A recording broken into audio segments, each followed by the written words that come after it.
नमस्कार शेतकरी बांधवांनो, अवकाळी पावसामुळे पावसामुळे नुकसान झालेल्या शेतकऱ्यांना आता एक आर्थिक नुकसान भरपाई आता मंजूर करण्यात आलेली आहे। ते म्हणजे ऑक्टोबर 2025 ते मार्च 2026 यापर्यंत गारपिटीत 9 जिल्ह्यांना आता एक आर्थिक मदत मिळणार आहे। त्यामध्ये 66,000 शेतकरी आहेत।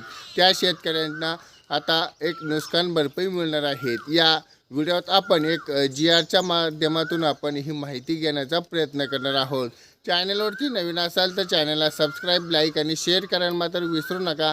चला तर व्हिडिओमध्ये आपण सविस्तर माहिती बघूयात। अवकाळी पावसामुळे बाधित झालेल्या शेतकऱ्यांना आता आर्थिक मदत मिळणार आहे। म्हणजे यासाठी एक महत्त्वाचा निर्णय आता समजून घेणार आहोत। या शेतकऱ्यांना दिलासा देणार आता बातमी मिळणार आहे। यामध्ये बघितलं असेल ऑक्टोबर 2025 ते मार्च 2026 या कालावधीच्या राज्यातील विविध शेतकऱ्यांना आता पावसामुळे मोठे नुकसान झालेले आहेत।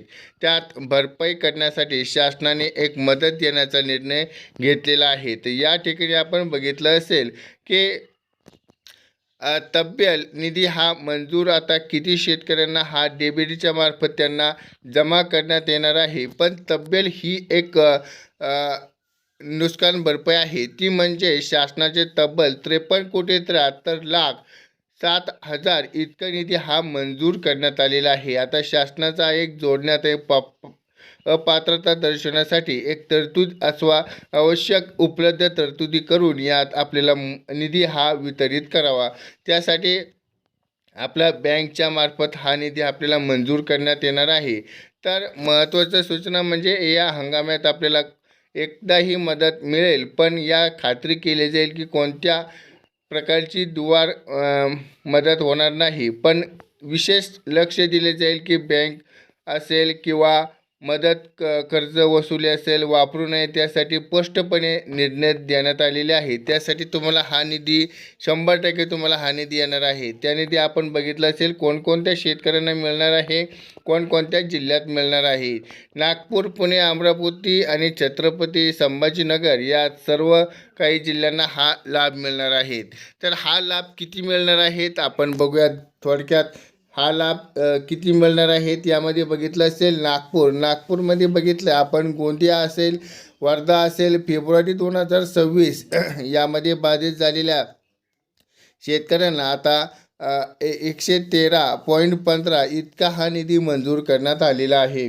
यामध्ये बघितलं असेल पुण्यामध्ये बघितलं आपण सोलापूर, सातारा मार्च 2026 7/4/2026, सातारामध्ये बघितले मार्च 2026 यामध्ये आपण बघितलं असेल बाधित झालेले शेतकरी आपल्याला 4,071 या बघितले आहे। पण यामध्ये आपण बघितलं आहे की 27,736 हेक्टर एवढी बाधित झालेला आहे आणि 54,067 इतका निधी हा मंजूर करण्यात आलेला आहे। यामध्ये आपण बघितलं असेल 493 शेतकरी बाधित झालेले आहेत। त्यामध्ये आपल्याला हेक्टरी 188.84 आणि 37,226 रुपये यामध्ये आपल्याला निधी हा देण्यात आलेला आहे। पुणे विभागामध्ये आपण बघितलं असेल 577,000 इतका निधी हा मंजूर करण्यात आलेला आहे।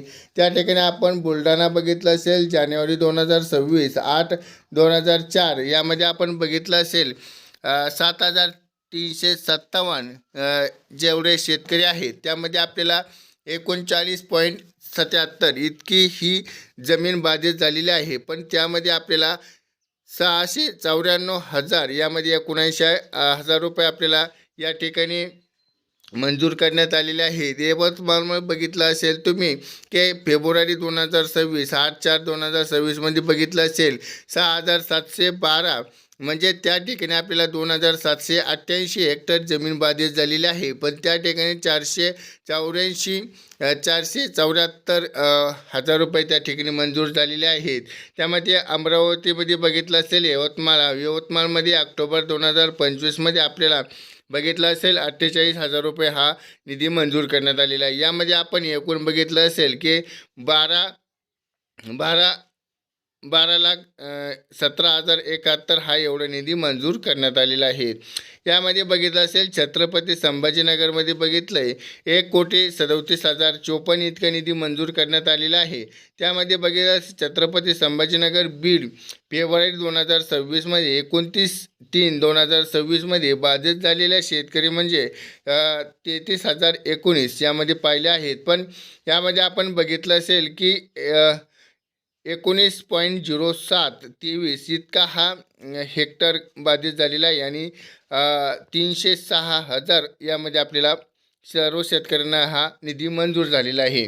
यामध्ये बघितलं असेल टोटल निधी आपण बघितला असेल नागपूर विभाग असेल, पुणे विभाग असेल, अमरावती आणि छत्रपती संभाजीनगर यामध्ये आपल्याला 53,73,000 इतका हा निधी मंजूर करण्यात आलेला आहे. तर यामध्ये हा निधी लवकरात लवकर बँक खात्यामध्ये जमा होईल आणि याचाच बाबत आपण पुढच्या व्हिडिओमध्ये अपडेट बघूयात. अशा प्रकारचे व्हिडिओ पाहण्यासाठी आपल्या चॅनलला सबस्क्राईब केलं नसेल तर सबस्क्राईब करा, लाईक करा आणि शेअर करा. भेटूयात अशा नवनवीन व्हिडिओबरोबर. तोपर्यंत धन्यवाद.